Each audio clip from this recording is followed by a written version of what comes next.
What do drivers dream about? Do they dream about being the fastest? Or do they dream about tenths of seconds? Sometimes do they get nightmares and wind up in the wrong place at the wrong time? What about checkered flag finishes? Burning rubber? Victory lane celebrations? Gatorade showers? Or do they just dream about being the champion? Two drivers stand alone down the final stretch of the season. One, looking for the first truck championship of his career, and the other hopes to become the only four-time champion. This is no longer a dream. Welcome to the main event.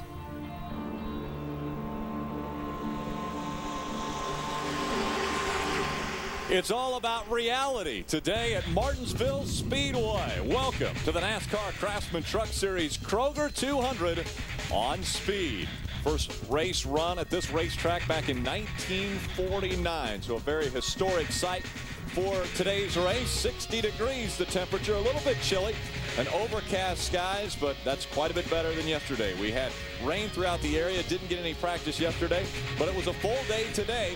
They practiced this morning and then qualified a little bit later. Take a look at our point standings. The Ford point standings, 39-point difference between Ron Hornaday and Johnny Vincent. The tightest point battle in NASCAR, and some battles also going on back there throughout the top 10. Hello, everyone. I'm Rick Allen alongside Phil Parsons and Michael Waltrip. Now, this is one of the shortest races we run, only 200 laps, just over 100 miles. What kind of strategy can we expect? Well, Rick, we saw Dennis Setzer pit relatively early here in the spring in a 250-lap race. He ran some of his fastest laps after lap 200, stayed out on the racetrack, won the race.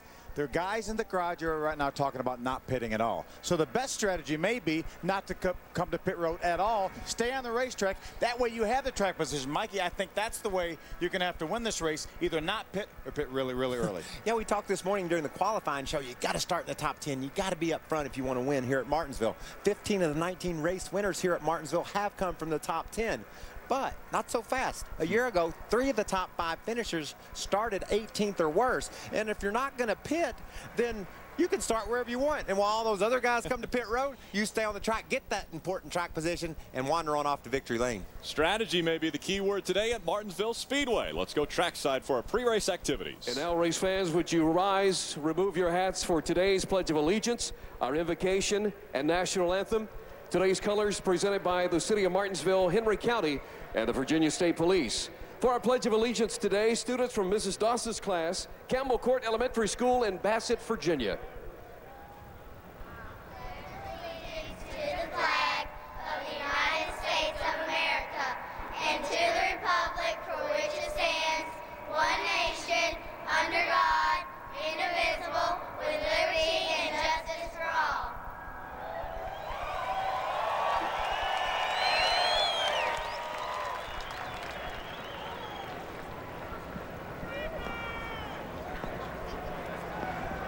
Please remain standing now for our invocation. Today's invocation by Eldred Davis from Raceway Ministries.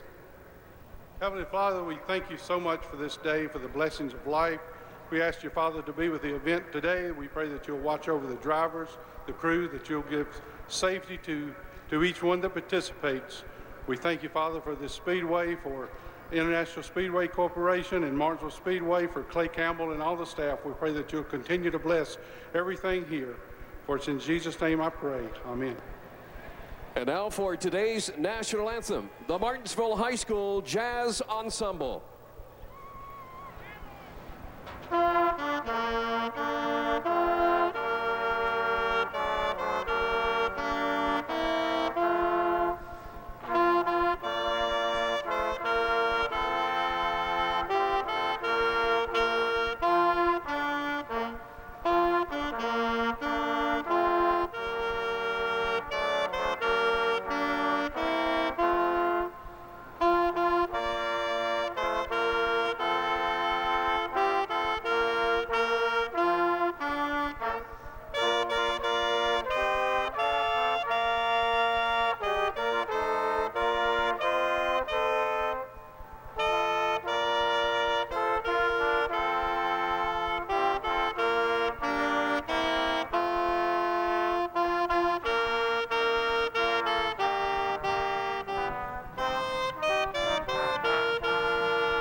We saw the flags blowing in the wind. You can see it in the middle of October. It is a little blustery here in Martinsville, Virginia. We're about to go racing. They'll fire the engines when we come back.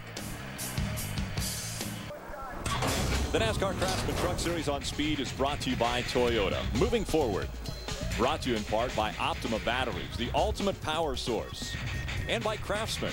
Craftsman tools are the official tools of NASCAR. Welcome back to Martinsville Speedway. Let's take a look at our Ford track description. This is an old racetrack, an old paperclip shaped racetrack. You can see the turns are banked 12 degrees. Well, they say they're banked 12 degrees. They sure look a lot flatter than that. The straightaways have no banking whatsoever. This is a very, very difficult racetrack to pass on. I was talking to Kevin Harvick. I said, how is it being back in a truck? He said, man, it's great, but I really forgot how hard it was to pass at this racetrack. Mike, you just came off the track for a couple practice sessions, bottom of the racetrack.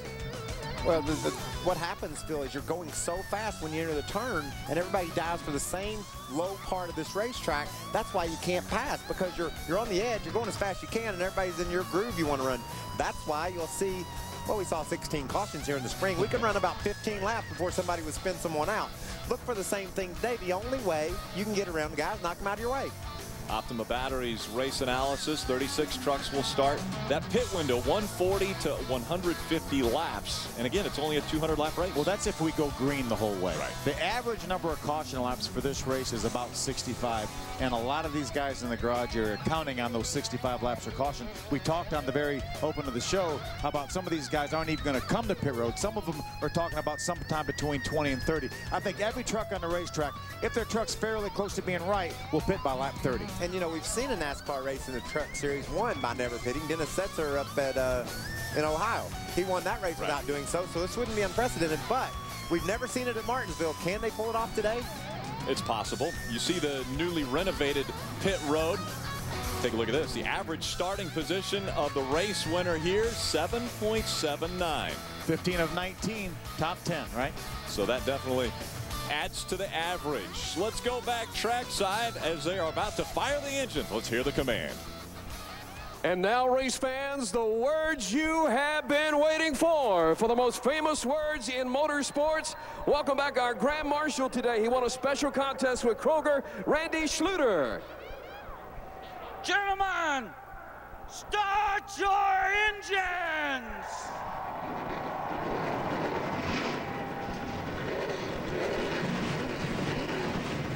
Thought that was an impressive command given by Randy. Randy was all over that one, wasn't he? He was fired up. The engines have fired up. We're about to go racing. The green flag will fly next.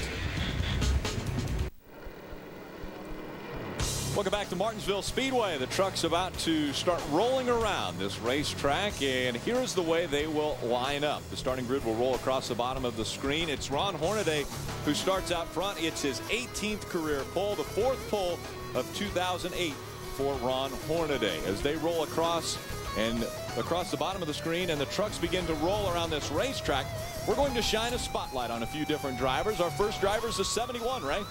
And that is Ben Stansel. You know what I really like about this young man? It's the typical path that you normally take to come up through the ranks. He started out in go-karts, moved up into late models, and recently he's been running in the Camping World East Series and also in Hooters. And they go to a lot of short tracks, so he thinks that's going to play into his favor today. But the track that he's run the most races on, that's Caraway Speedway. And that's a track where most of the guys go to test to try to get ready for Martinsville. He said it has very similar characteristics, and he thinks his experience there at Caraway should carry over for a good run today in the 71 truck. Adam? J.R. Fitzpatrick makes his NASCAR debut starting 19th in the 12 truck today, a native of Cambridge, Ontario in Canada. He's 20 years old, and he's a 4-year veteran of the NASCAR Series. That's what we used to know it as, now the NASCAR Canadian Tire Series. He was the championship winner there back in 2006, and he's also been voted most popular driver a couple of times. The plans for them to run Phoenix and Homestead at the end of the year in preparation for a 15-race schedule in 2009. Phil? Adam, I want to take a look at a 22-year-old talented driver out of New Hampshire. That's Sean Kaysen, the Germain.com Lumber Liquidators Toyota. That is a teammate to Ty Bodine. Sean came up through the ranks in the Busch East Series, now Camping World East Series. He was Rookie of the Year in 2005 and runner-up in points in 2006 and 2007. Won 7 races during 2006-2007. Ran a handful of ARCA races this year for Shigeru Hattori with Germain Racing. Had 2 top 5 finishes. Had a runner-up finish at Kentucky. Sat on a pole. A very, very bright future for that guy, Michael. And the same can be said for this guy, 23-year-old Dustin Skinner. He's making his NASCAR Craftsman Truck Series debut today here at Martinsville. This continues a Skinner family tradition. His dad, Mike, debuted in NASCAR Cup back in 1986. I was racing that day. And his brother Jamie debuted in the Truck Series here at Martinsville as well back in 1997. Been racing trucks and late models all over Florida and is ready to make his NASCAR debut, Rick. Let's stay right on with the Skinner theme. We're riding along with Mike Skinner. He'll carry one of our Toyota onboards. He starts 22nd. Our Ford onboard will be carried by Colin Brown, and he will start in the 4th position, so a little closer to the front. Keep going toward the front. The Lumber Liquidators onboard, driven by Todd Bodine. He'll start 2nd today to the field. And Hermie Sadler will be carrying one of our cameras, the DirecTV Hot Pass onboard. He'll start 35th in that number 48 truck. Let's head trackside again to Ray Dunlap. Well, for my final thought today, Rick, I wanted to talk about laps led here at Martinsville because, you know, there are 2 drivers that have won here 3 times each, and that is Skinner and Dennis Setzer, and both of those guys are at the top of the list on lap led. But when you start talking about the championship chase, look all the way down on our list there. Ron Hornaday with only 7 laps led here at this track, and Johnny Benson has never been out in front of the field. That's almost hard to believe. It'll be different today, though, because Hornaday leads the field down to the green. His goal is lead at least 1 lap and get those extra bonus points. So far this year, Ron Hornaday with 30 more bonus points than Johnny Benson. Adam? Ray, you talk about the fact that Ron Hornaday has only led 7 laps at the short track here in Martinsville, Virginia, and that's amazing. And what's even more amazing, the fact he's never gone to victory lane here. And the reason why, he is absolutely the short track king. Look at the leaders all time in Truck Series history as far as winners on short track. 18 for Hornaday. You see Skinner, 16 times he's visited victory lane. Good numbers for Sprague and Setzer as well. We'll see if Hornaday can snap that streak today and get an all-important victory as we head down the stretch for the Truck Series in 08. Thank you, Adam. We've got a very veteran front row here with Ron Hornaday and Todd Bodine. Yeah, and if you're watching, watching on speed, we capture it all. We're going to show you replays. You're going to see how these guys move each other over. You're even going to hear from guys that get move over. But when you're sitting here at Martinsville, Virginia, it's information overload. It's sensory overload. You can see the whole racetrack. You got every truck in your view, and I just get all jazzed up for the green flag at a short track race like Martinsville. We're about to see it. The field making its way through 3 and 4. Ron Hornaday bringing them to the green flag at Martinsville Speedway. It's in the air. We're underway. Short track racing. Side by side through 1 and 2. Todd Bodine doesn't give him an inch. If you're going to make a move on the outside, it needs to be early on fresh tires. Todd's trying to stay up with him. Hornaday's going to lean on him a little bit, Phil, run him up the hill and take advantage of that inside starting position to lead this first lap. There's 5 points for Ron Hornaday. 5 bonus points for Ron Hornaday, and by those 2 running the way they have been, Kevin Harvick's been able to move to the inside of the 30 of Todd Bodine, so Bodine will now slide back to 3rd. But we know Kevin Harvick would love to see Ron Hornaday lead this race, lead the most laps to get those extra 5 points. Is he going to run interference right now and be a little bit of a blocker? He's not going to go up there and mess with his truck. I can promise you that. I don't think Kevin Harvick knows how to run interference, so he's going to go fast. He's going to make sure he drives away from Todd Bodine, but I don't think he's going to go try to get the lead, Phil. I don't think so either. I think he's going to ride right there. He's going to keep himself between Ron and Todd Bodine. Here's a battle for 5th right here. Rick Crawford is going to take over that 5th spot from Colin Brown. Colin Brown looks a little loose getting out of turn number 4 there. Had to chase that truck up the racetrack. Last week we talked about, at Talladega a couple weeks ago, it's synchronized driving. These guys all driving all over top of each other, racing side by side. I don't think it's a whole lot different here. Only deal is this week they're synchronized front to rear. They're running all over the back. Yeah. They're not really running side by side as much, but it's still really important to understand what that truck's doing in front of you. Did he get on the gas the way he did the lap before, or when you get on your gas, you're going to run into him? Look at JB on the inside trying to make a move for the 3rd spot. Johnny Benson moves to the inside. Todd Bodine tries to take that spot away and does. Now what's going to be interesting when Johnny Benson gets up there to Kevin Harvick. I know Kevin would love to see Johnny Benson stay behind him. But I tell you what Kevin will do, rather than just sitting there riding, blocking it, running interference, I bet he'll say, Ron, I got to go. I'll get around you, and I'll lead this race, and Johnny's not going to lead it. That's one thing that Kevin will make sure of. Out front, it's spreading out, but back here, back in the pack, it is starting to go 2 by 2. There's Sean Case right there, the 9 truck on the inside. Jared Fitzpatrick, the 12. Jeff Green, the 40. There's Ben Stansel, the 71. A lot of good trucks back here. Brendan Gaughan's in the middle of that mix. TJ Bell in the 7.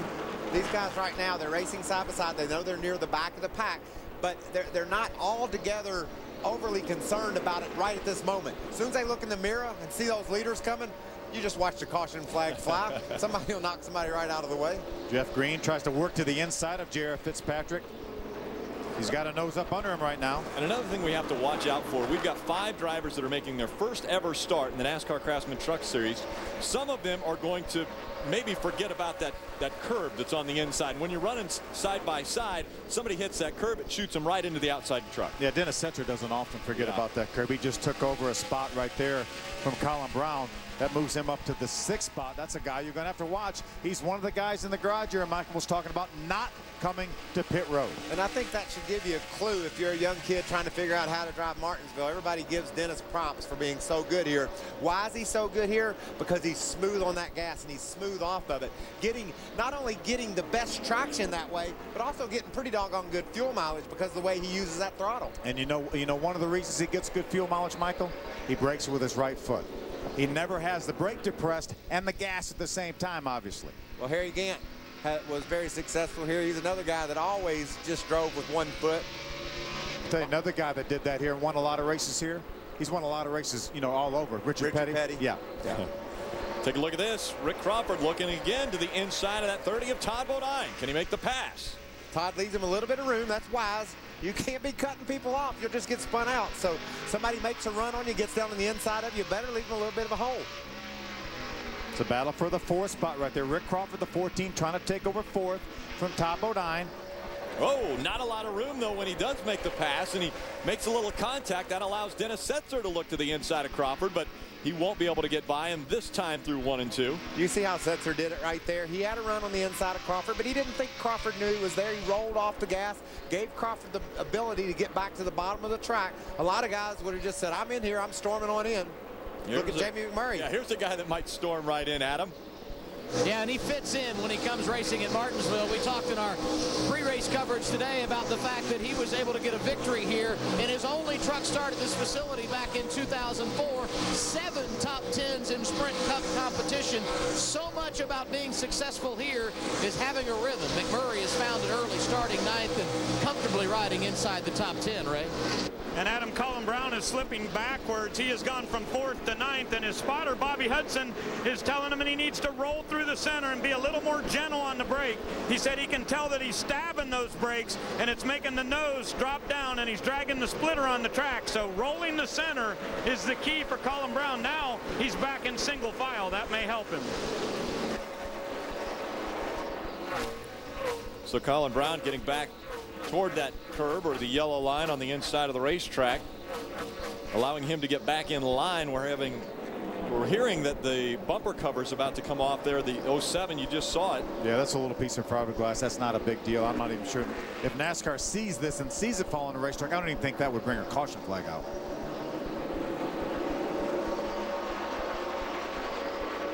Ron Hornaday continuing to lead laps and now starting to lap some of the slower trucks on the racetrack. His team owner and teammate Kevin Harvick right behind him in 2nd. Johnny Benson 2nd in points, running 3rd. This Thursday on all new Wrecked. Rush Hour Mayhem Grip Chicago sending O'Hare Towing running from accident to shocking accident. It forces Bill to handle a dangerous wreck all alone. Don't miss Wrecked Thursday night 10 Eastern 7 Pacific exclusively on Speed. Riding along with the NASCAR Hot Pass DirecTV camera of Hermie Sadler. TNA Wrestling also on board Hermie's truck. Hermie's already fallen a lap down. Can't quite get that thing to turn in the center of the corner, it doesn't look like. Jamie McMurray gets on the outside of Hermie. It's so difficult to like Hermie just to jump in this truck. He hasn't been in a race vehicle in a year, and he jumps in here and tries to run one of these, probably one of the more difficult short tracks you can run. That 81 of Donnie Leah making the move around him. Adam, what's going on with Donnie? He's been quiet on the radio in the early going, started 12th up to 8th, and this should not be a surprise. A top 10 finish here earlier this season, and this is his specialty. The former modified driver loves the short, flat racetracks. Martinsville, a perfect example of that, right?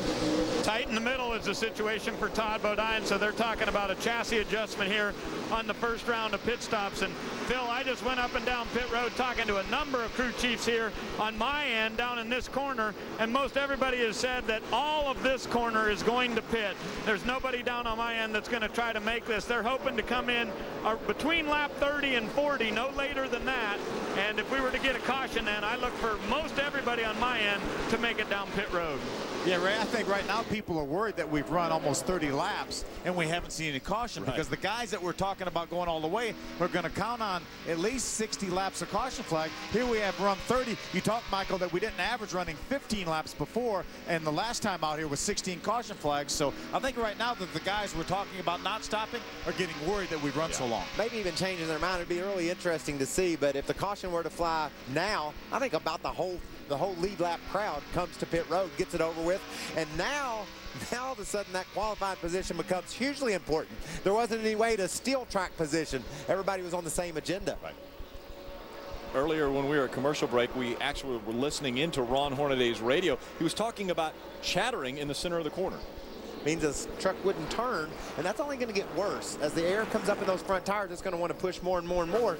But he's found some way to drive off from everybody with the chattering. Yeah, and he's only run that last lap about 0.3 of a second off what he ran his fastest lap. So these tires that Goody brought here just keep the speed lap after lap after lap, Michael. And that's why guys can think about stopping on lap 30 of a 200-lap race, or maybe not even stopping at all, and know that they have enough tires to compete at the end.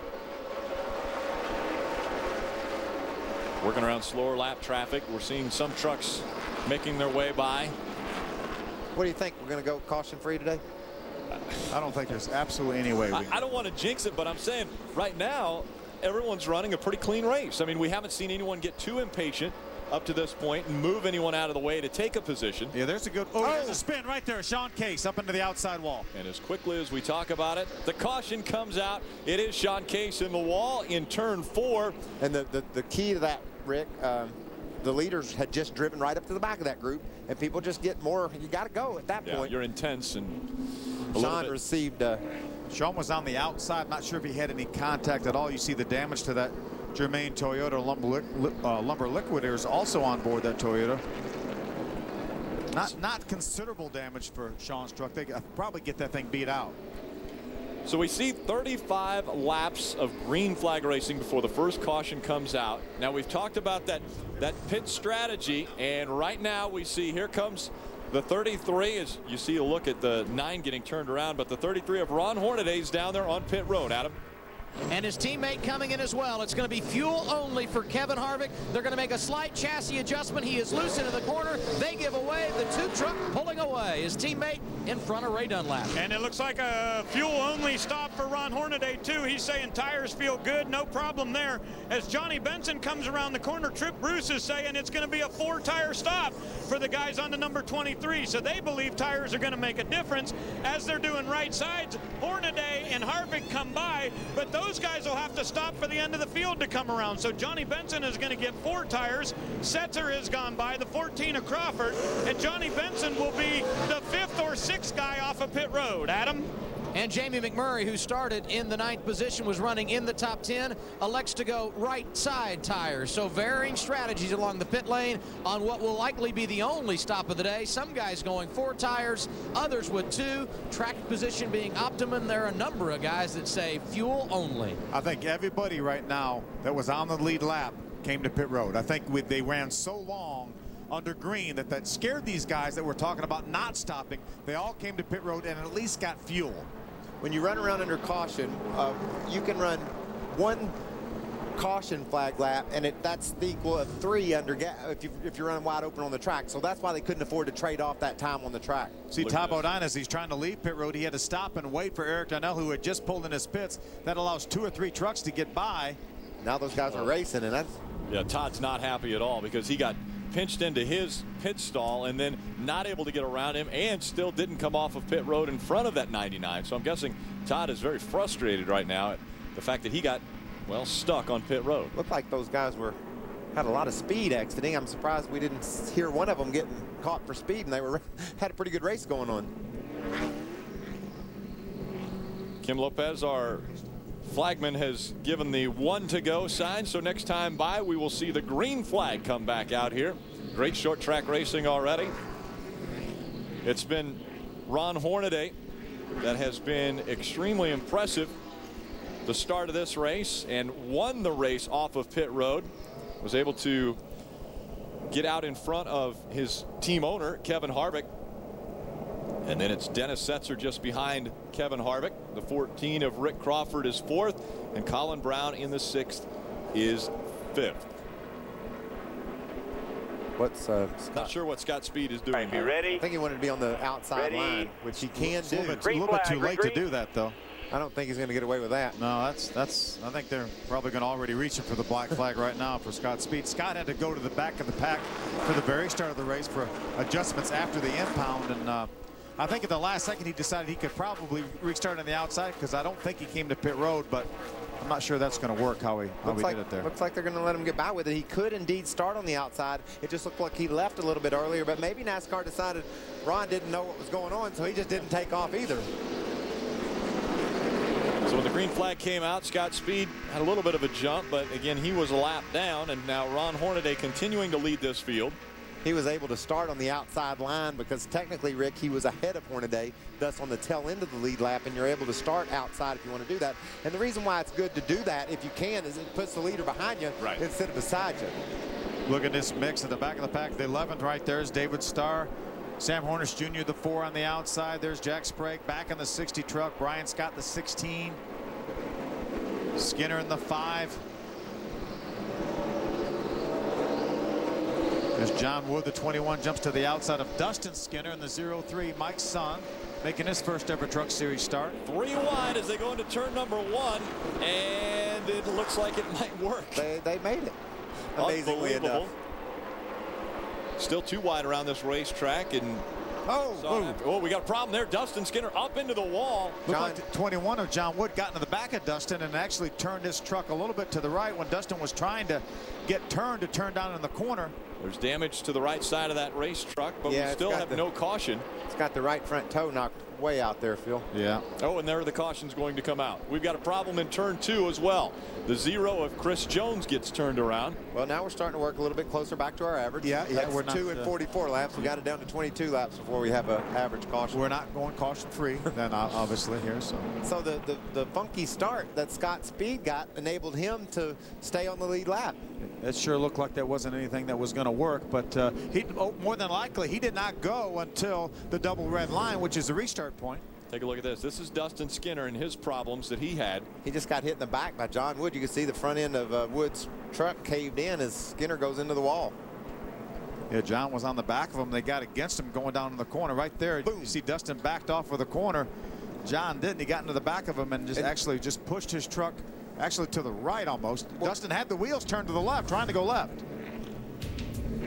And it didn't work. So Dustin Skinner gets into the wall, brings out our second caution of the day. We'll be right back for more green flag laps from Martinsville Speedway.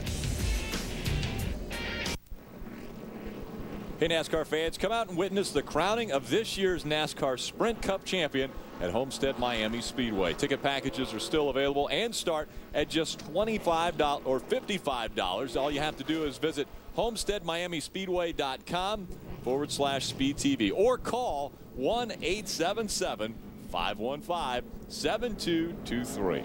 Nice job on that number. Check out the lucky dog there from Aaron's. Ben Stansel's getting back on the lead lap, courtesy of Aaron's. Giving away a lap. We'll be right back.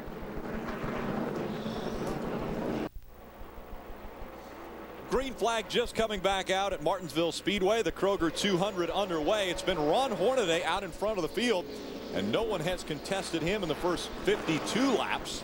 There may be a truck behind him that could be the fastest truck on the racetrack, but fortunately for Ron, it's his truck owner, Kevin Harvick. Dennis Setzer's starting to make a little noise too. He's driven up to the 3rd spot.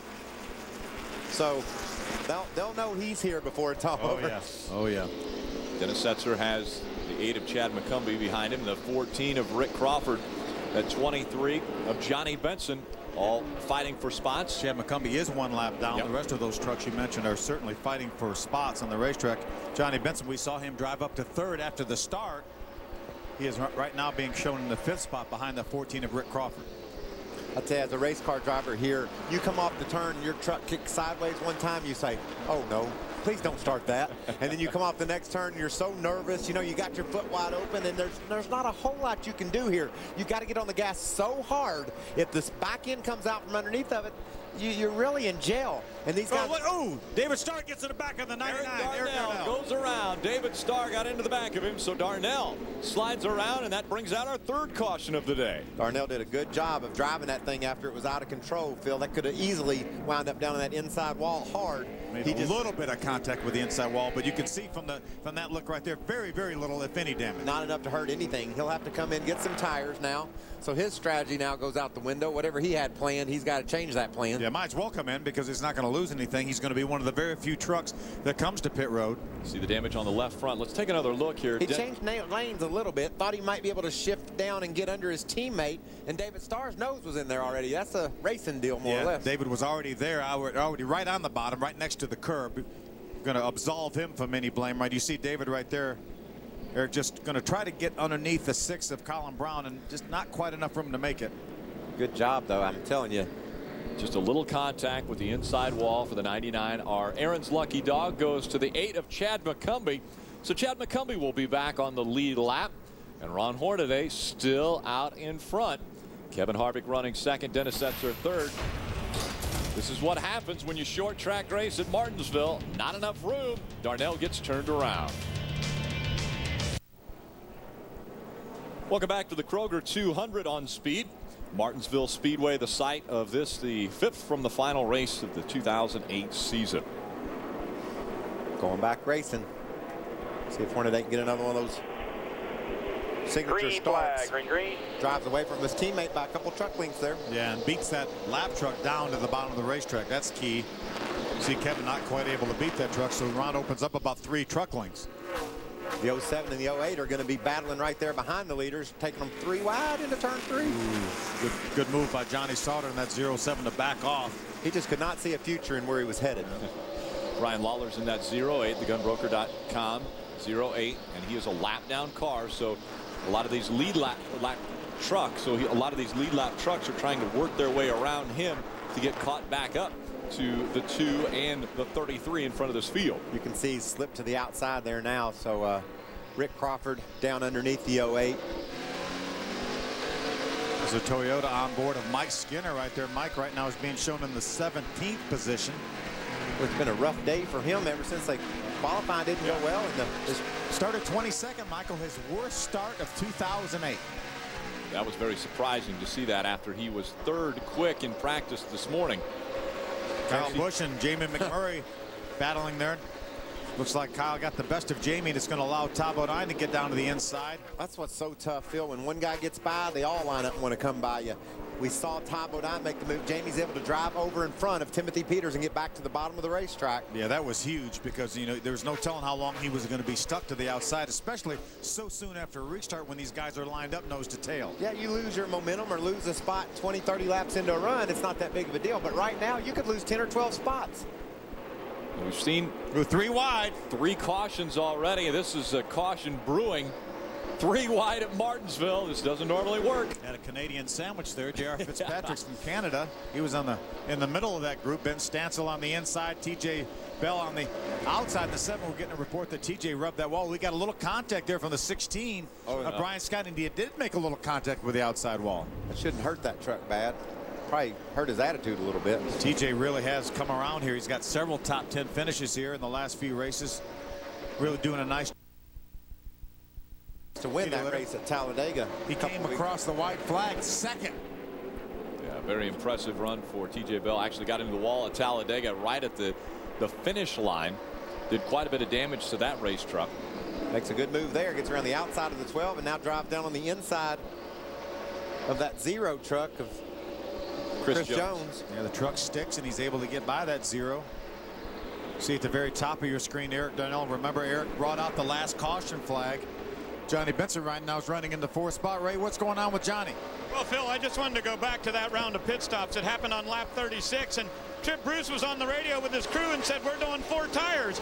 Johnny saw all the guys go by, and he said, what happened there? How come they all beat us off pit road? And Trip said, no tires. Johnny said, well, what does that mean? Trip said, well, it's pretty simple. We put on 4 good years. They put on 0. And Johnny said, well, that'll play to our favor towards the end of the race. I think tires could make a little bit of a difference, and he is slowly working his way back up. He restarted 6th, up to 4th, and he's getting ready to battle with Setzer. Adam?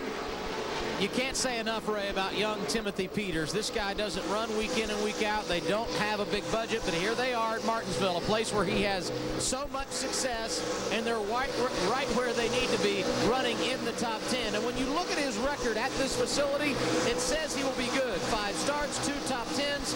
In fact, he led 46 laps here en route to an 8th place finish in 2005, and it looks like he's going to have an opportunity for another solid run today. Well, I sure do.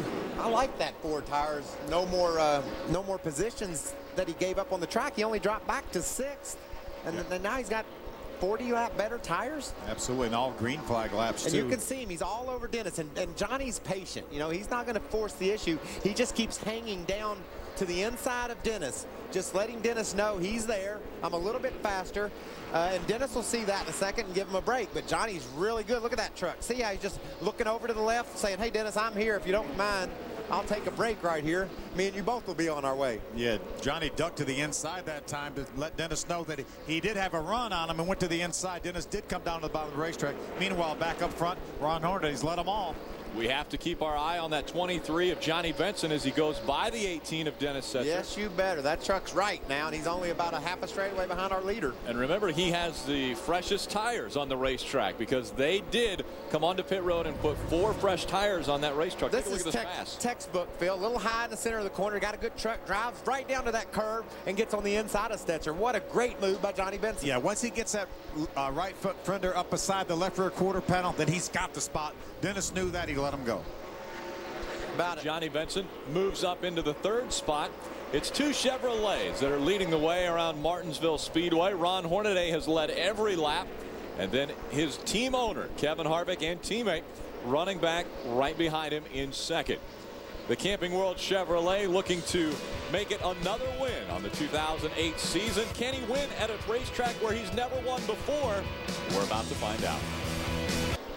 Coverage of the NASCAR Craftsman Truck Series on Speed is brought to you by the new Touch of Gray that lets you keep some gray hair. Touch of Gray, the generation that swore it would never get old.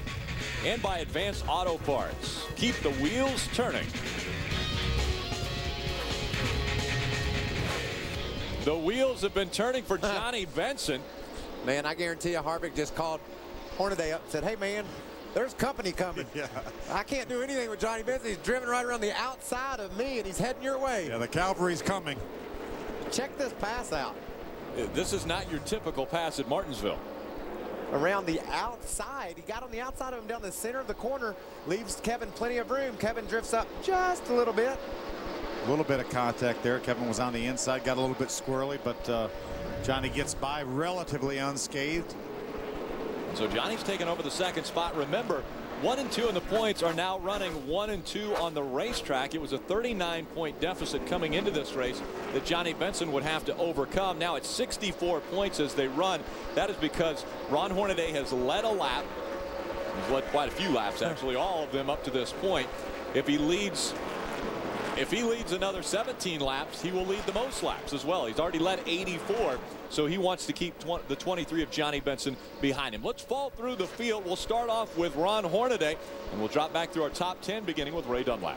Well, I'll be honest with you, Rick, after talking to Hornaday in the garage area here, I think he was a bit surprised that they got the pole. He knows this racetrack's very good, and he was happy with it in practice, but he didn't feel like it was good enough to win the pole. But he was very happy to get those laps led, and if he gets to 101, he'll get the other 5 bonus points. So that's the really good part. Now, for Johnny Benson, he couldn't believe that those other guys guys didn't take tires. And remember, Johnny Benson ran very, very well in the Sprint Cup Series here at this racetrack back in 2002. He finished second here, had some really, really good battles, and he thinks this track fits his style pretty well. Hornaday, on the other hand, not a big fan of short tracks, at least here at Martinsville. Adam? Kevin Harvick, Hornaday's teammate, currently riding in the third position. The one thing they've talked about on the radio, conserving fuel. Typically enough cautions to get them to the end, but if we don't see a bunch more than what we're getting right now, they could be in danger of running out of fuel in the latter stages of this race. So that is something they're talking about on Harvick's radio. Meanwhile, Dennis Setzer, one of only two guys to win multiple times at Martinsville, finds himself riding in the fourth position. He was tight. They made a chassis adjustment on their first pit stop when they went fuel only. The 18 truck continues to be in a tight condition. Right behind him, another veteran and another former winner here at Martinsville. We're talking about Rick Crawford. He has been silent on the radio, and like so many other guys running in the top 10, he went fuel only on their first pit stop just north of lap 35. Ray? On the first round of pit stops, Kyle Busch and his crew did a big track bar adjustment because his truck was so tight it wouldn't turn in the center at all. And believe it or not, even after that major chassis adjustment, he's still tight. So Kyle Busch not really able to advance through the field very much at all right now. And right behind him is the number 30 of Todd Bodine. You may wonder what did he do on his week off? Well, they won that big race at Talladega, a quick celebration, and then Todd went back to work in his kitchen. You see, he's a handyman. He lays a lot of tile, and he created a very intricate design in his kitchen. He tells me it turned out really, really cool. Maybe in the next couple of weeks, we'll get you some good pictures of handyman Todd's work at his own house. Adam? Sprint Cup regular Jamie McMurray making his first start in the Truck Series in a handful of years. Currently riding in the 8th position after starting 9th earlier today. He said earlier he's having a hard time driving because the throttle is sticking just a bit when he gets into the corner. Now, one reason we'll keep our eye on the 09 as this race continues is he took right side tires on that pit stop at lap 36. And as we talk about McMurray, there's caution on the track. 21 of John Wood gets turned around, and so that brings out our fourth caution of the day. Thank you, Ray and Adam. A lot of work on that, walking us through the field. That's a big caution, Phil. Johnny Benson had caught Hornaday, and he's racing to that halfway point to try to get that lead so he could have a chance to lead the most laps today. But then right in the middle of that, the 71 and the 21, wow. Yeah, they make contact in the middle of the straightaway, and unfortunately, John gets the worst of it. There's Kevin Harvick right there going by. Kevin's running in the third spot. I think Ron Hornaday knows that if Johnny Benson gets by him, that may be the last shot he has on him, and if he does it before halfway, and then that could be the most laps led. What is everybody going to think right now, though? Are we going to come get some tires? I'm telling you, I think everyone has to worry right now. I'm not so sure about the tires, Michael, but we haven't seen enough caution laps. I think these guys need more caution laps. Pit road is open. None of the leaders are pitting. Aaron's lucky dog going to the 99 of Eric Darnell, so he'll get the lead lap back. Rick Renz wondering, did we get enough fuel in it? Can we stay out front? The Kroger 200 continues. Big deal. Welcome back. Coming out of turn number 4, Ron Hornaday has a mirror full of Johnny Benson. Green flag back in the air. We're closing in on the halfway point. Johnny Benson is going to press, Rick. He needs that lead. Oh, right away, the 71 gets into the curb and almost knocks the 23 out of the way. Still there. That may be just enough for Ron Hornaday. We've completed 97 laps. If Ron can lead 4 more, then he will be assured of getting the bonus for leading the most laps. I think we got a flat or better rim. Oh, man. You just heard Johnny Benson say, I think we got a flat or bent the rim. Yeah, he got hit pretty hard there. Ben Stansel got into the curb and shot out into Johnny Benson. It just goes to show you how many variables can enter into winning a race at Martinsville. That curb vaults trucks into the side of you when they hit it on the inside. Let's take a look back, Mikey, at what happened here. You see the 71 on the inside. Ron gets by him. 71 tries to get in there. He runs over the curb and then made some pretty good contact with a 23 of Johnny. It looked like there was more damage to the rear than the front. This is Hermie Sadler's on board. Hits him right in the left rear corner. I don't think the tires flat are going flat, or he would know it by now. But if the wheel's bent, that's just jumping that truck around on him. It's making it not want to stick to the road as well as it was before because it's unbalanced. Guess what? If Ron Hornaday gets to the start-finish line before Johnny, he will clinch the bonus for leading the most laps. Ooh, Jack's brakes turned around. No caution. No caution yet, and Ron Hornaday does lead this lap, so he will get the 5 extra points for leading the most laps. 101 laps led already by Ron Hornaday. What an impressive start to this race.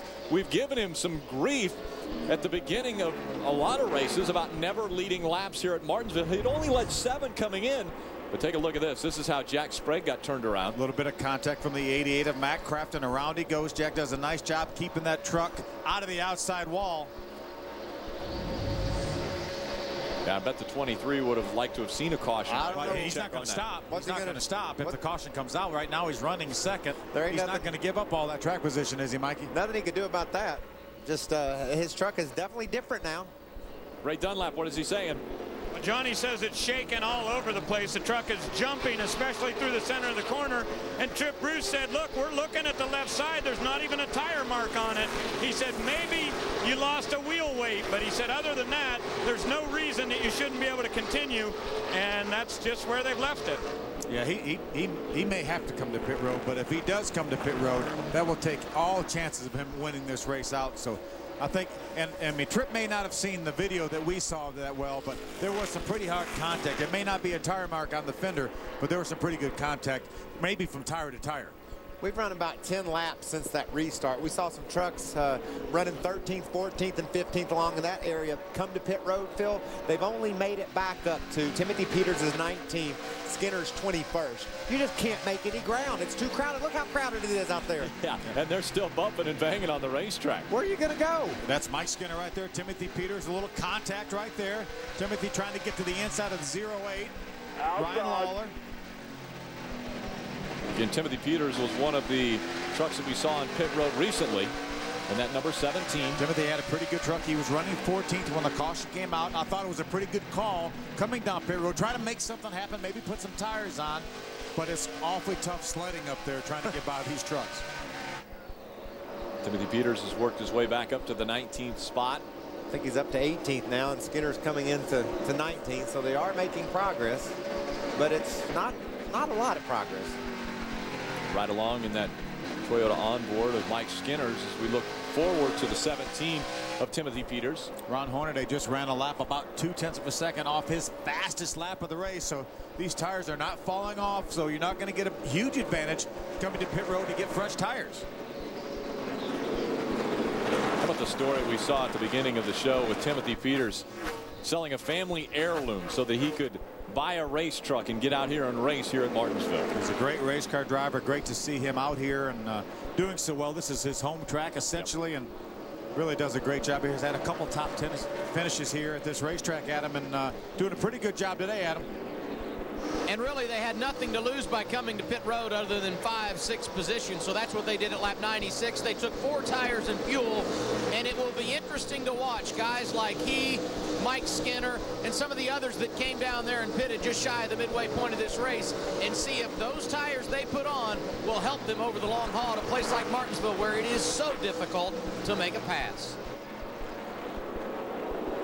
Patience will have to be the key word, and we see debris on the racetrack. That brings out another caution, the 5th caution of the day. Our leader, Ron Hornaday, brings Johnny Benson and Kevin Harvick, second and third place trucks, through that area on the racetrack. Something laying off turn 2 over there. Oh, look at this.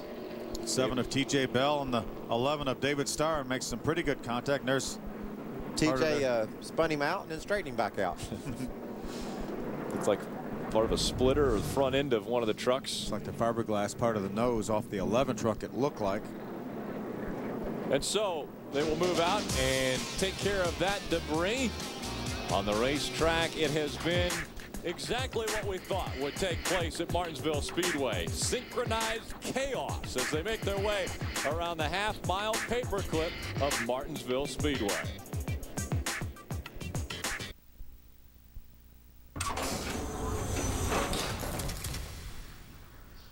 You know, this time of year, it seems like the yard work just won't ever end. And on today's Tools of the Trade, I want to show you Craftsman's brand new 18-volt battery-powered hedge trimmer. Now, this thing has a couple of neat features. Number 1, the battery will run almost all day long. But number 2, the handle is movable, so you can cut horizontal this way, or if you need to go vertical, it's a snap, just like that. Now, Right there is just how easy this thing works, but there's another great function. You see, I twist that, take this off, and now it becomes 4 tools in one, because the battery will actually plug into other tools like an edger, a pole trimmer, and also a blower. So you get 4 tools in one. Of course, they're all sold separately. We want to apologize to Wayne Otten, too. He didn't know Ray was going to go over there and trim the bushes in front of his house, but actually, I think they look nicer now. Kevin Harvick running in the 3rd spot. Adam Alexander.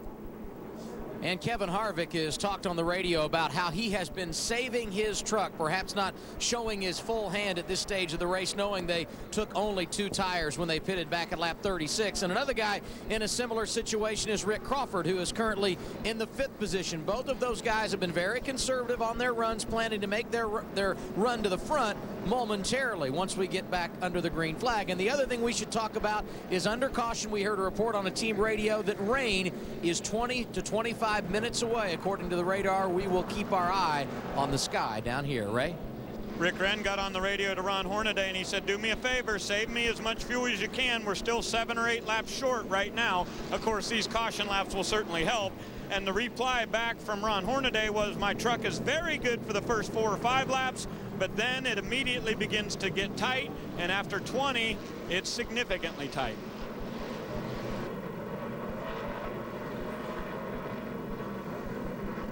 Sometimes things happen on the racetrack, and we always try to show you the pictures. One of our cameras that is located right on the front stretch, right past the, well, you saw right there, right past the start-finish line, a piece of debris flew up and actually hit the lens, or actually the protective cover that's in front of the lens. So we had to pull that glass off of that camera, but that's the crazy things that happen at a racetrack. Be careful there. Oh, that's making me nervous. You don't want to mess around with shattered glass.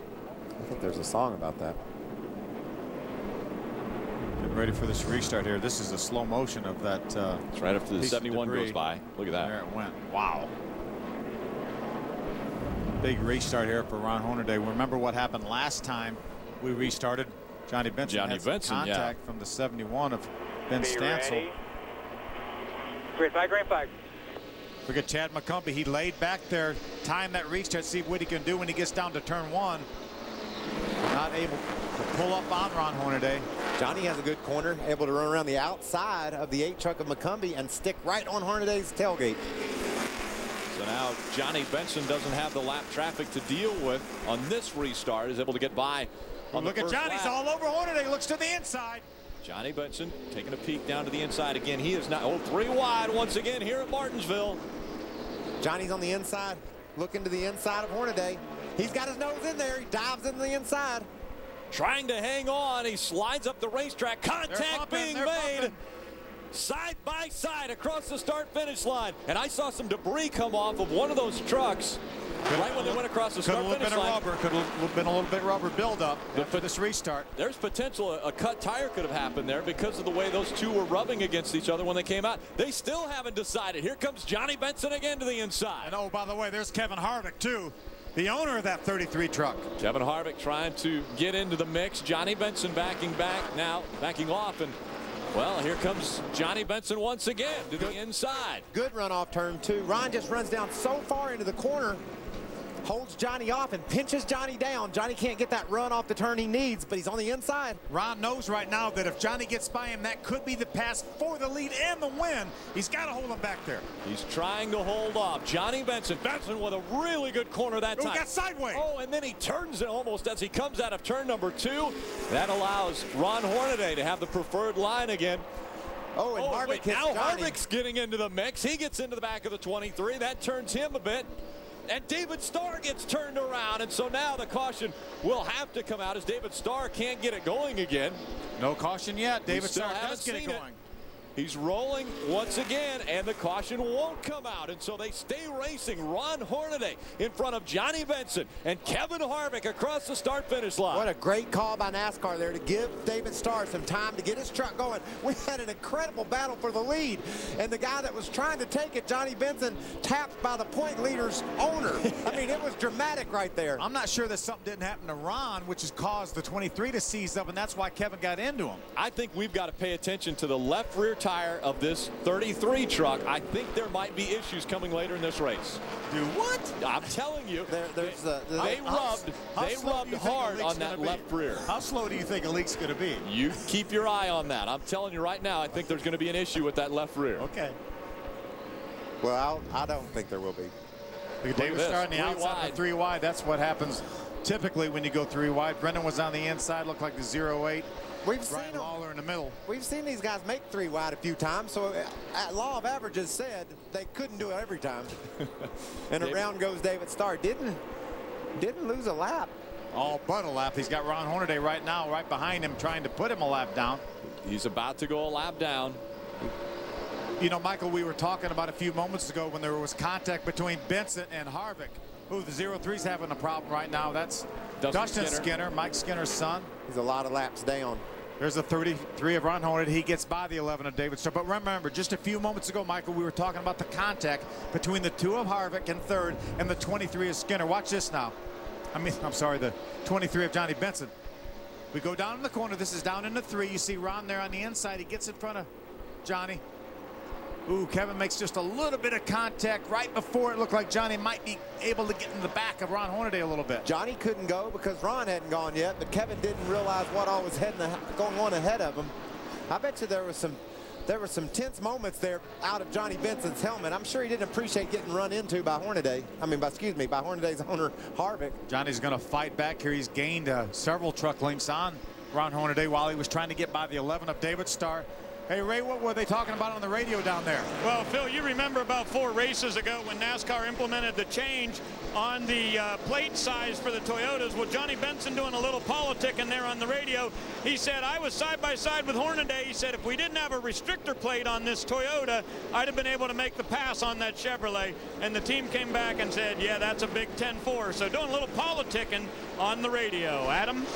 Ray, when you talked to Kevin Harvick in our setup show earlier today, he said the primary reason for running in this race, to have fun. And a perfect example of that, after the contact on the racetrack moments ago with Johnny Benson, he said, hey, the 23 got up there and messed with Hornaday. That probably cost me $1,500, so I just thought I'd go up and take it back out of his bumper cover. No doubt Harvick having fun, and he looks pretty dang good on the racetrack as well.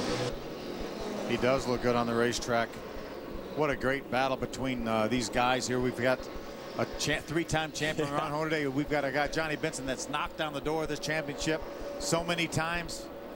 And that time by, they ran within 100th of a second of each other. Their trucks are nearly identical. 2 guys battling for a championship on the racetrack and a race win here at Martinsville Speedway. Ron Hornaday, Johnny Benson, side by side, bumping into each other here on the paperclip.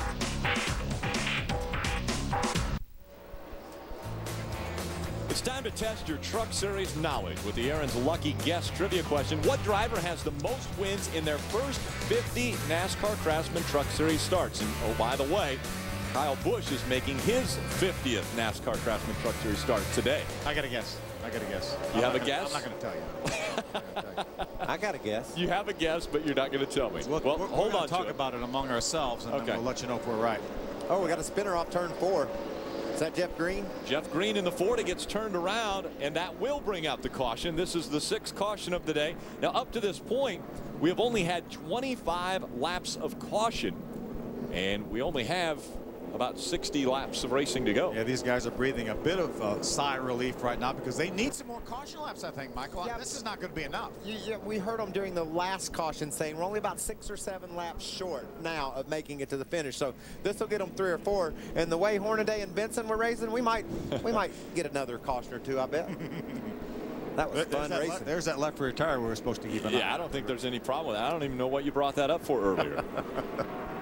Again, there was some contact between Johnny Benson and the 33 of Ron Hornaday. Here's Jeff Green getting turned around. Yeah, it looked like he just jumped out from under him. The 71 of Ben Stancil was beside him. Take a look at this from the. It looks like there was a little contact from the 71 of Ben Stancil, but it looked like it was a kind of a chain reaction thing. They all stacked up. Adam Alexander. Big call. And surprising, Jamie McMurray comes to pit road. The reason why, an issue with the left front, major vibration. He said, I don't think it's going to make it unless we come down. Chad Norris regretfully said, come down pit road. 4 tires fuel, and he pulls off. David Starr making a stop here as well. And that's going to make it a big-time challenge to get back to the front with less than 60 laps to go. It's going to be extremely difficult. We've got 25 trucks right now on the lead lap. Well, let me just give you another little bad news for Johnny Benson. Timothy Peters, who restarted about 21st, has raced for 50 laps and made it up to 15th. So there's not a lot of room out there. We've documented that. It's going to be very tough for Johnny to rebound from this late caution and get anything decent out of this finish. You mean Jamie McMurray? What did I say, Johnny? Johnny. Yeah, I didn't mean that. Okay. Yeah, I think Johnny's still got a pretty good idea that he might be able to win this race. Glad you're up here to tell people what I mean when I say what I say. How about Donnie I've been around Leah? you a long time, you know. Donnie Leah starting this race in the 12th spot. He's moved up to 8th. Has a win already in the NASCAR Craftsman Truck Series earlier this year at a short track. And he's won on this racetrack.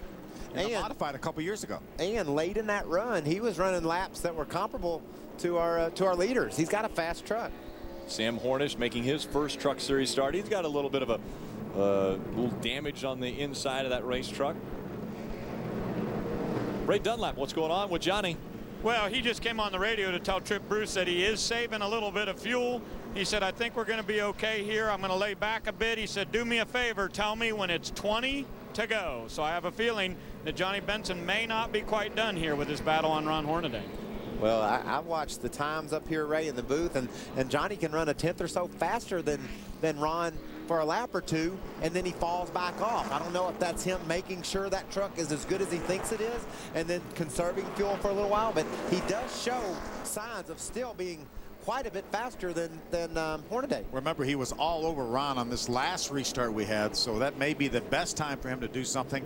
He may want to lay back there till 20 to go, but I think if he can take advantage and pounce on him on the restart, I think he needs to. What about our championship battle and those guys running all over each other here at the short track at Martinsville? That reminds you of Toledo last week in the Rayback Series.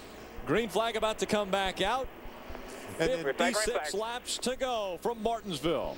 And then Kevin is sitting back there. He's like the judge. If Johnny does something he don't like, he's going to go up there and make sure he has to pay for that. If Johnny roughs Ron up, then Kevin Harvick's going to reciprocate. Well, and not as good a restart there for Johnny Benson this time, but it looks as though he's going to be able to clear that lap traffic going through 3 and 4. The key was the 0-7 on the inside of Johnny Sauter. Did not race our leader Ron Hornaday down in the corner like Chad McCumbee did the time before that. Now we see the 2 of Kevin Harvick. He'll fall in line, but he falls in line behind that 0-7 of Sauter, as you mentioned. So he's going to try to get by them. Terry Cook on the inside. Jack Sprague on the inside of Eric Darnell. Jack Sprague in that 60 now. You can see these guys battling for right around 18th or 19th place. Check out Eric Darnell. See him on the outside right there with the 5 of Mike Skinner. Whoa, he gets big time loose. No problems with the 6. Colin Brown gets turned around. That brings out another caution for us. He was running in the top 10. Yeah, a lot of damage to the front of that. Pretty hard on the left front, right front. He's coming around. I don't see much smoke. Come on, Colin. It's Bobby Hudson, the spotter for Colin Brown. Mike Beam also talking. He took that truck straight to pit road. He knows he's got some pretty significant damage. Be lucky if the radiator isn't busted. You can see how hard the front end is bent down there. Let's take another look at how this happened. Looks like the back is. Kent comes off the corner, makes some pretty hard contact. Looked like the 88 possibly of Matt Crafton was behind him. Don't know if there was any he was trying to hold his truck down off of Donnie Leah. He had driven up on the inside of Leah, had the wheels cut to the left with the gas wide open. It just jumped out from underneath of him.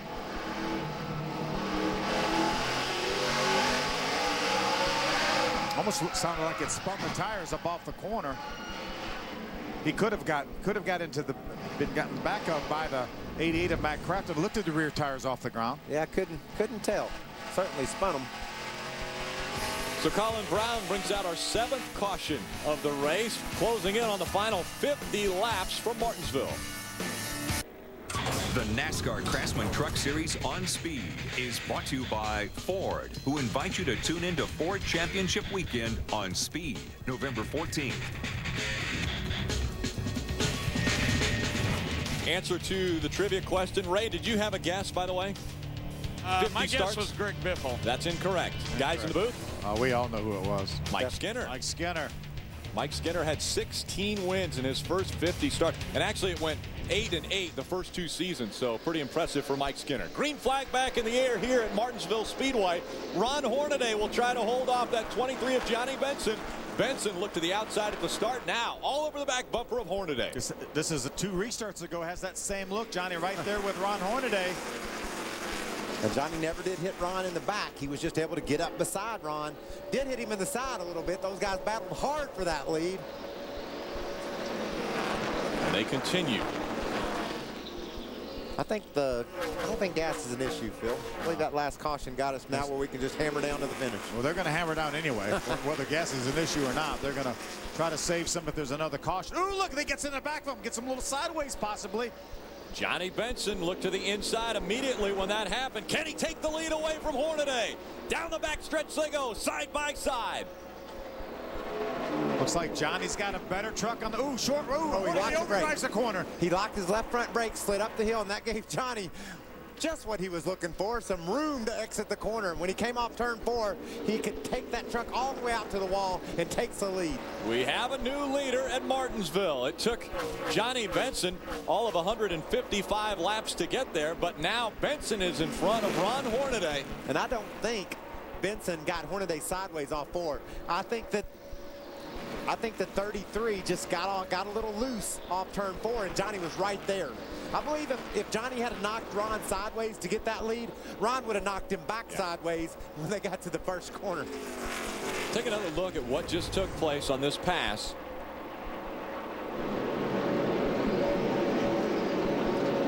Now again, that was after we saw the 33 get a little bit loose. And you can see right here, look, the left front tire locks up. You see the Goodyear stop spinning, and Johnny got what he was looking for, the ability to exit turn 4 without having to pinch his truck down off of Ron Hornaday. The lap before that, coming off turn 4, Ron got sideways. I don't think Johnny hit him. I think Ron just got a little sideways, and Johnny took advantage of it. And so now it is Johnny Benson in front of Ron Hornaday, and we've thought pretty much this entire race Johnny Benson had one of the strongest trucks, if not the strongest truck, and now he's trying to pull away from Ron Hornaday. And these guys are running fast laps here. Both those guys within 0.2 of a second of their fastest lap of the race the last time around. This last lap, Johnny Benson 1/10 of a second off his fastest lap of the entire race. And remember, Johnny Benson has fresher tires than Ron Hornaday. Hornaday and Harvick, when they came onto pit road early in this race, they only put fuel on. They only put fuel in. They did not put tires on. Johnny Benson, he put 4 tires on. And so he has fresher tires than the other 2 trucks he's racing against. And we're talking 30 or 40 laps fresher, Rick, and so that's a pretty significant deal. But I think Johnny's truck's just better. He does have the advantage of having the better tires, but look what he's doing. He's driven around Hornaday. He drove around Harvick, Setzer to get into this position. He's just got a really good truck. Kyle Busch, normally a contender in every NASCAR Craftsman Truck Series race, currently running back in the 6th spot. Ray, what's he talking about? Well, earlier you remember I said his truck was really tight. In the last 10 laps, Kyle has said, I believe we must have a flat left front tire. And his crew chief, Richie Waters, looked and said, no, the tire is definitely up.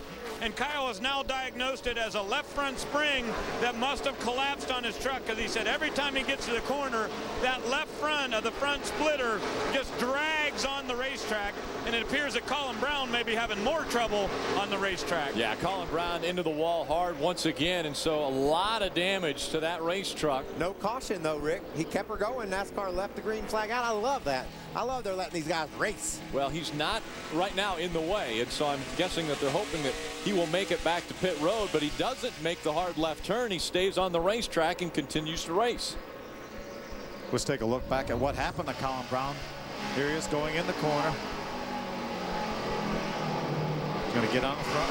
I think he got some help. Yeah, he did, for Looked sure. like he did get some help. Did a nice little Little 360, maybe not even into the outside wall, and away you went. A lot of damage to the front end of that race truck. So Colin Brown carrying the Conway freight, Ford F-150 camera around the racetrack, working his way, trying to keep that pointed in the same or the right direction. The 23 of Johnny Benson working his way around slower lap traffic. Ron Hornaday trying to do the same. Kevin Harvick has been running in the top 3. This is a battle for 7th and 8th. Donnie Leah right behind Todd Bodine. We've seen this show before. Saw it at Mansfield. Donnie Leah has been solid all day long. Todd got off to a shaky start, then got some damage on an early caution, but he's rebounded to be solid as well in that 30 Toyota. There's the 51 of Kyle Busch right now. He runs 6th. Todd 7th. Donnie Leah 8th. And right behind Donnie Leah, the 88, is Matt Craftsman running 9th. Sam Morris Jr. in that number 4 Penske truck rental. Brennan gone. Yep. Good run for Brennan right now. Brennan, that is a battle for the 11th spot right there. Brendan gone, holding on to 11th. Sam Hornish Jr. trying to take it away from him, but Brendan able to get out in front. Brendan's got some left front tire rub there. Smoking getting down into the corner. Brendan started all the way back in the 27th position. Impressive run for that team. Timothy Peters trying to look under Hornish. You see Scott Speed is down on the inside of Shelby Howard. Shelby doesn't leave him a whole lot of room, but he was able to stay there. We saw a glimpse of that 17 of Peters. Timothy Peters is up into the 13th spot. It's Johnny Benson now trying to pull away from Ron Hornaday at Martinsville Speedway.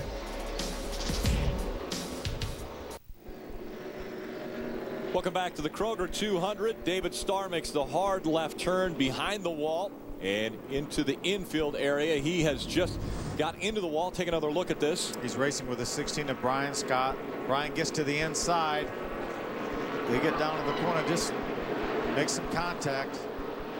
The Zachary Toyota can make some pretty hard contact with a outside wall. Here's Direct TV hot pass. Hermie Sadler. He's seen everything. He's giving us great. He's used to being informative. That's what you do on hot pass. You teach everybody what's happening. Hermie's just riding around trying to find the next issue, and he's going to show it to you. And we're riding shotgun with him. And there's our Aaron's lucky dog right there. Northern Tool and Equipment Ford of Eric Darnell. It's his second lucky dog, I think, of the race. He's going to try 4 more tires and try to get that thing tuned up. He's had a couple of top 5 finishes here, but today's not his day. 25 trucks are on the lead lap. The great battle up in front between Johnny Benson and Ron Hornaday on the racetrack. But all you have to do is tune in to speedtv.com. Check out what's normally a private entry, which is the diaries. Ron Hornaday and Johnny Benson both having a diary that they will put on Speed TV for everyone to witness until the end of this season to find out who the champion will be. Welcome back to Martinsville Speedway. The final 20 laps of racing about to take place. It's Johnny Benson in front of Ron Hornaday, and it's all coming down to these final 20 laps. It happens like this week in and week out in this series. Johnny told his crew to let him know when there's 20 to go, he's going to turn her loose. He better turn her loose now, because Ron Hornaday's going to be all over him. And there he is, all over him. He's got the 8. You heard his spotter say clear low. That was Johnny's spotter. Ron not able to clear the 8 of Chad McCumbee yet. Now he's got him cleared. Now he gets by him. Now all he has to do is get by Johnny Benson, who's had one of the strongest trucks all day. Saw him lock the left front tire up again, trying to get in that corner really, really hard. Something about the entry to turn 3. We see it in the Cup cars. You can skid that left front tire really easy, and you've seen it with Ron. You know he's giving it all he's got right now, and when he tries to dive into 3 a little bit harder, it slides that left front. His truck goes up the hill, and Johnny Benson drives away.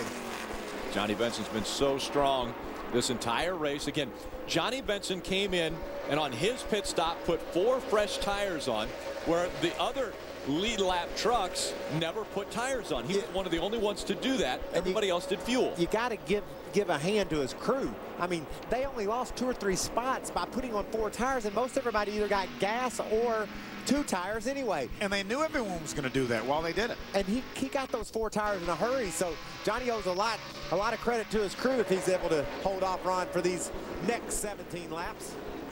Good battle right there. There's the 30 truck of Todd Bodine. He's running 7th right now. There's a side-by-side battle with the 88 of Matt Kraft and Donnie Lee in the 81. Now Donnie's able to pull to the outside of the lap truck of Jeff Green. Donnie Gets Lee a little loose off the corner. Yep, he's trying to get back by that 30. He had gotten by Todd Bodine, and now a little contact there. Jeff Green gets into the back of that 81. There's TJ Bell right there. He's also racing up in the top 10 right now, trying to get that 9th spot away from Matt Crafton. Adam Alexander, what's going on with that 22? Yeah, you know, he started 32nd today, and they really have fought getting into the corner and getting that truck slowed down to make sure he can make the turn. But they have battled back thanks to a good pit strategy that allowed him to get a lap back early in this race. He's up to 12th in the running order and looking for his second top 10 of the year at this racetrack. He was able to do that earlier this season running for Morgan Dollar Motorsports, now Randy Moss Motorsports. So this is a kid that really understands what it takes, and every lap he makes today is big because he will make his Sprint Cup Series debut here tomorrow in that 84 Red Bull car. Ray? Back up to the front, Adam, when we've seen Ron Hornaday a couple of times lock up the brakes on the front, and Rick Wren came on the radio and told him, you're glowing your front rotors a little bit. He said, why don't you try putting a turn of bias to the rear? And that means he's going to add a little more rear brake and take a little brake away from the front. We'll see if that helps Hornaday any, but he said his front rotors were really glowing the last 2 times by. Now, we've seen some crazy things happen in the truck series, but have you ever seen the owner of a truck bump his truck that's running in front of him? Well, I just did a minute ago. Say, you know, Kevin Harvick just ran into the back of the 33. He was saying, let's go, Ron. These guys are catching me back here. You know, they talked about the rotors going, but it's gotten considerably darker here at Martinsville. So any heat or any glow to those front rotors, you're going to notice it more now. I know Ron's struggling with braking on that truck, and evidently overall the handling on it, because his teammate couldn't keep up with him earlier, and now he's right there with him. I really don't think we're going to see Kevin go by Ron because, again, Kevin knows that's 5 points. I think if spinning a backstretch, caution flag is out. And again, Jeff Green again. The 9th time the caution has come out. This time it's for Jeff Green on lap 191. We were reeling in the final laps of this race. No lap trucks down on the inside of our leaders, so it's going to be Johnny versus Ron without anybody for Johnny to pick Ron off on. And who better to have a restart than Ron Hornaday, and he's right behind Johnny Benson on this restart. See Jeff Green gets hooked by Sam Hornish. Looked like Sam moved up and Jeff was still there, and it sent Jeff's truck out of control. Yeah, Shibley Howard did a nice job avoiding that incident as Jeff Green spun right down in front of him. No free pass, no lucky dog here. Inside of 10 laps remaining from Martinsville Speedway, the final 5 races of the season. And it is Johnny Benson in front of Ron Hornaday. Can he stay there? We're going to find out when we come back. Hey, guys, Johnny came in 3rd, went out 6th on that pit. There you have it. Johnny came in 3rd, went out 6th. The Kroger 200. The final laps are coming up here from Martinsville Speedway in Martinsville, Virginia. Hey, we just saw Donnie Leah apparently run out of fuel. Now, we thought fuel could be an issue. We haven't had as many caution laps as we typically have. Remember, 65 is the average. Right now, we've had 43 caution laps. Donnie Leah was the first guy to run out. Is he going to be the only guy to run out of fuel? Well, are there some worried crew chiefs right now? Wow, they weren't. I guarantee you they said it's all fine. We can make it. And now Donnie Leah runs out. And we still have 6 laps to go. That's one of the worried crew chiefs right there, Trip Bruce. Johnny Benson's crew chief. He might have just a little more gas, though. He got 4 tires, so it took him longer to pit. So they would have put more gas in it, maybe. Ernie Cope. Yeah, Kevin Harvick's crew chief, Ernie Cope, right there. Johnny needs to have a career restart here, and he does. He gets Single file restart, green flag in the air. Johnny Benson in front of Ron Hornaday. The final 5 laps of racing. Ron may feel like this is his only shot here to do something with Johnny. Johnny gets off the corner good. Got a truck linked right now on Ron. Ron locks that left front up again. And that allows Kevin Harvick to get right up next to him, but we know Kevin won't pass him. We assume Kevin won't pass him. We would assume Kevin wouldn't pass him. Team owner for the 33. You can see Johnny. Oh, Hornaday's out of gas. He's out of gas. Hornaday goes to the inside. He looks like he keeps it going, though, now. It picked back up. If you watch, it won't go now. Out again. There he is, out of fuel right now. A huge event taking place here as Hornaday trying to move back and forth to get fuel on the pickup. And so Ron Hornaday with issues with that truck. The caution has not come out. Ron's coasting through turn 1 and 2. Yeah, what a huge point implication this is going to be. This is going to be very big for Johnny Benson. We've got 24 trucks right now on the lead lap. The best Ron Hornaday is going to do if he gets back to his pit. Look like he's not going to make it. I don't know if he's going to make it. If the caution flag comes out now, a green-white checker could compromise other people's ability to get to the checker flag. He's still rolling. The white flag is out. White flag in the air. 1 lap to go for Johnny Benson. Kevin Harvick looks like he's out as well. Kevin Harvick is weaving back and forth. Here comes Dennis Setzer now as Harvick runs out of fuel. He will pull in right beside his team truck, and now it's all Johnny Benson working his way out of turn number 4. Benson is going to win in Martinsville. Benson with that win will now take over the lead. Problems coming out of turn number 4. Brendan Gaughan gets turned around.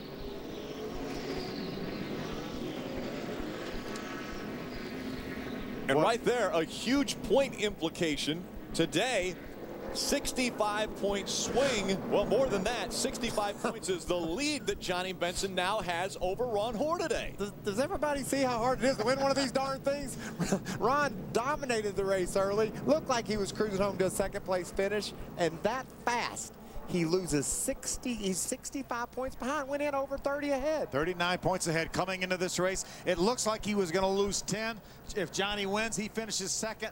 He ends up now 65 points behind. Ray Dunlap, who have you caught up with? One happy crew chief, I imagine. Yeah, absolutely. It's Trip Bruce. And Trip, the question is, was the 4-tire stop planned right from the beginning? Yeah, we planned that several weeks ago, talking about how we were going to go after this thing. We decided we were going to race for it.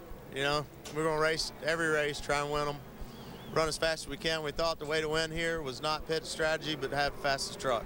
What's the story with Rocky and the hot dogs? I heard you talking on the radio. And all the years I met Rocky in the mid-90s, and every year he's been here, he's never had one of the Martinsville hot dogs. And we bought 20, and we split them up between 10 of us, made me 2 of them. And he said he'd do it for the luck. It must have worked out. He's talking about Rocky Ryan, the crew chief, or excuse me, the spotter for Johnny Benson. Johnny Benson had never led a lap coming into Martinsville today. He leads the most important one today, gets the victory. And Ron Hornaday has to be dejected after, like you said, having such a strong performance. Led the first 100 laps. I mean, he locked up the most laps led at the beginning of this race. And then Johnny Benson forced his way past and got that lead. Just think about this championship, guys. We were here in the spring. Johnny Benson's coming to the checker running second. Boom, 25th. Yep. Ron's coming to the white running second. Now he finishes 29th. That's amazing, the twists and turns that this championship has taken right here at one track. A 104-point swing here today. Take another look at what happened. This is the end of the race coming out of turn number 4. Brendan Gaughan gets turned around. Brendan Gaughan was running in the top 10. He's running in 10th spot. And Timothy Peters might have gotten to the back of Brendan. Mike Skinner's view. But you have to realize if Peters did get in the back of Brendan, there was the truck of Harvick limping on the inside. There was a lot of stuff going on right there. This is Hermie Sadler's look from the hot pass on board. Hermie's just going to try to pick his way through there. That's actually the Conway 6 truck of Okay. Colin Brown. Matt Craftsman wasn't too happy at the end of that race. Looks like he may have calmed down just a bit as he's walking on pit road. He's kind of got that walk like he hadn't calmed down any. Like he maybe want to say hello to somebody? Like to address it with someone. Timothy definitely got into the back of Brennan, but there was a lot of traffic right there because of the slow truck of Harvick. Yeah, Kevin was trying to make his way to the start-finish line. He was on the very bottom of the racetrack, as far out of the way as he could be, but that did create at least a 2, if not a 3-wide situation around him. I'm sure that doesn't make Brendan feel any better about getting someone out, racing inside the top 10 within what? 100 yards, 200 yards from the checkered flag? Well, you never know with these things till the very end. As you mentioned, we saw it with Johnny last time here. He was about 200 yards from the start-finish line, maybe 300 yards. Ends up with a 25th place finish. But now it's Johnny Benson who will be celebrating in victory lane. You remember a year ago, though, one guy would lead one week, the other the next. Yep. We're setting ourselves up for that same thing. It's happened again. Again, a 104-point swing. Johnny Benson, your point leaders in victory lane. And here he comes. Johnny Benson will climb out of this number 23. Almost hard to believe. A truck with no sponsorship on it today. But what an unbelievable points day. And Johnny Benson, you had never led a lap at Martinsville till today, and man, you had a strong truck. That was pretty cool. I don't know what to say. You know, Trip Bruce and those guys did a great job, and week in and week out, they always build me great trucks to go race with. And got to thank you know, everybody. Well, not everybody out this week. We didn't have anything, but still Toyota certified used vehicles and Exide batteries, and of course Toyota for everything that they do. TRD, just everybody involved. Trip, you're the man, brother. And yeah, you know, I learned a lot today. Probably more from the 24 today, sitting down in 1 and 2 during our 3 hours worth of just sitting around waiting for the race to start. So I sat down there and watched for a bit, watched a bunch of different lines down there, and Trip gave me a good truck, no doubt, but just a couple of different lines down there really worked out great. So got to say hi to my girls at home. They're sitting there watching us. Too bad they couldn't be here. So God, who else we got to thank? Just everybody. You know, Bill and Gail Davis, and like I said, everybody at Toyota. The engine ran flawless. Goodyear tires were awesome. It's just way too cool. I love Martinsville. I don't like sometimes how it races here, but it's cool to be in victory lane here, I tell you that. Johnny, 104-point swing today, but I think the most amazing part, Skinner comes in here to give him congratulations. The most amazing part is a lot of guys talked about maybe not even pitting today. The rest of them went with fuel only, and you guys came in with a planned 4-tire stop, and I think maybe that was the difference to get you enough fuel to get to the end. Well, we came in the same time they did, so our fuel aspect was about the same. But I knew that, you know, with the different plate that we got that nobody else has got or whatever, it takes more fuel mileage. So, or it uses more fuel. I'm sorry. And I was really having to be easy on the gas. And our Tundra cornered so good. It was just unbelievable. That's where we made all of our time up through the corners. And and then right at the end, I was starting to pedal a little bit when I had that lead. And then, of course, I didn't know I had him around. I don't know if he ran out of fuel or what he did, but the minute I saw that, I just assumed it was fuel. I let right off the gas and just half throttled the last 2 laps. And, you know, I saw Kevin coming, but I figured he'd probably be close, same boat. I'm pretty sure we're out. I wasn't going to go around and do a victory lap, so I'm sure we're out too. Well, congratulations on getting to victory lane. 4 to go in the championship chase. Well, it ain't over until it's over, you know. I mean, we had a 119-point lead a little while ago, and of course we had our misfortunes at Vegas, but Trip and the guys just weekly do a great job for me, so that makes my job a little easier. All right, congratulations. Johnny Benson back to victory lane, the first time ever for him here at Martinsville. And this is how he did it. Johnny Benson moved to the inside of that 33. Had the strong truck powered by him down the back stretch. And Johnny Benson goes on and wins his first race at Martinsville Speedway. The NASCAR Craftsman Truck Series on Speed is brought to you by Craftsman. Craftsman tools are the official tools of NASCAR. Craftsman at Sears.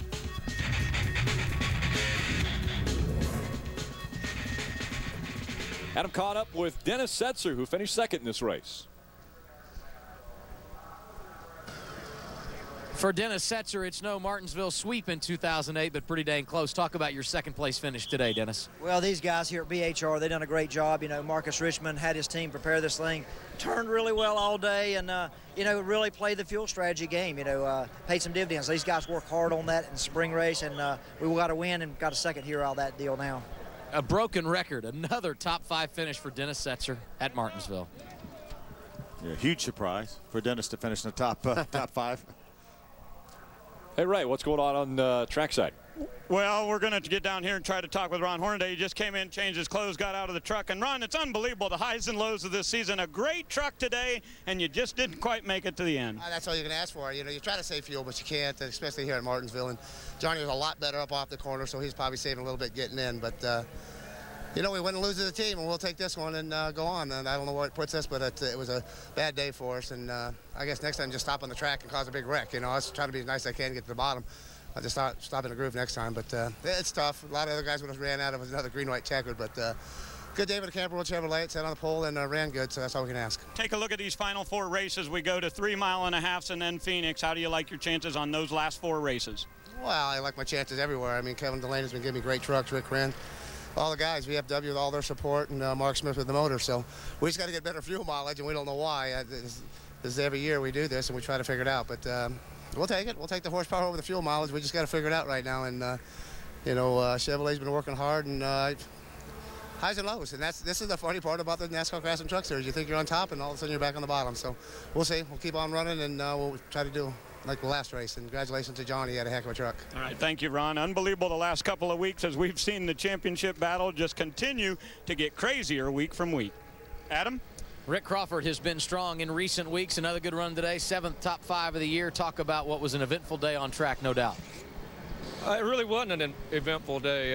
It was typical Martinsville, though. We had some lap traffic on the inside that was sometimes tough to get around, but they were doing their job. And, we were planning a 200-lap run without changing tires, but we dipped in for splash of Sunoco fuel, and Goodyear tires lasted all day. But the built Ford Tough F-150, the Ford Power Stroke Diesel Veteran National, kept performing and pulling all day. It's fun to drive. But I tell you what, Adam, I had to race today with my boss in mind. It's his birthday, 77 years old today, still riding his Harley Davidson. Got out for an early morning ride this morning, and I just have to wish him a happy birthday today. And the race team races for him always. And the biggest thing about it is he's been with me for 17 years, and I'm really proud of that. Mr. Mitchell celebrating with a top 5 today. Take a look at our Ford point standings. Johnny Benson now has a 65-point lead over Ron Hornaday. Ron Hornaday said he went to the bottom. Well, the bottom's not too far from the top right now. 65 points out of the lead. Now let's see how Johnny Benson and his number 23 Toyota Tundra team had the winning touch in today's race. Just a nice move. He was able to get up under Ron coming off the corner. There he is. He gets him, beats him down in the corner, gets on the inside. Ron overdrives turn 3, slides the left front tire. Johnny takes the lead and heads off to victory. Both those guys, they're touching grade just for men touching grade candidates. They're getting on up there just like me. It's fun, the Craftsman Truck Series. You see kids, you see the older guys, and the racing is just incredible.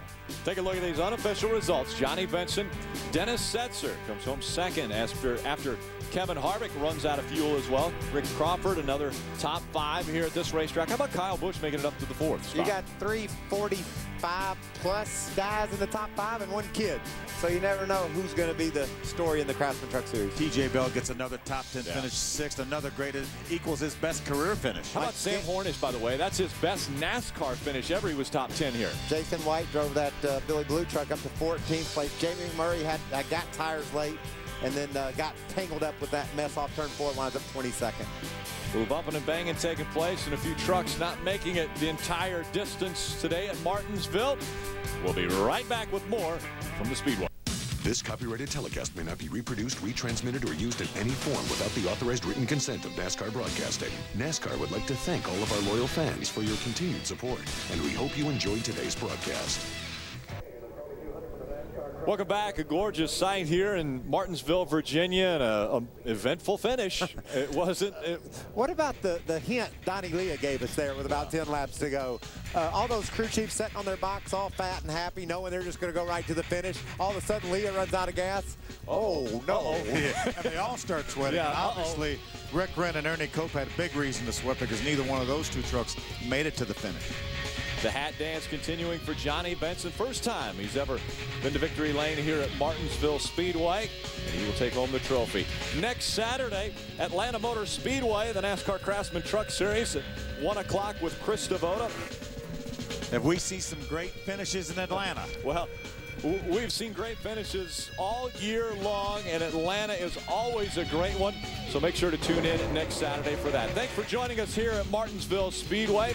For Adam Alexander, Ray Dunlap, Michael Waltrip, and Phil Parsons, I'm Rick Allen saying so long. See you next week.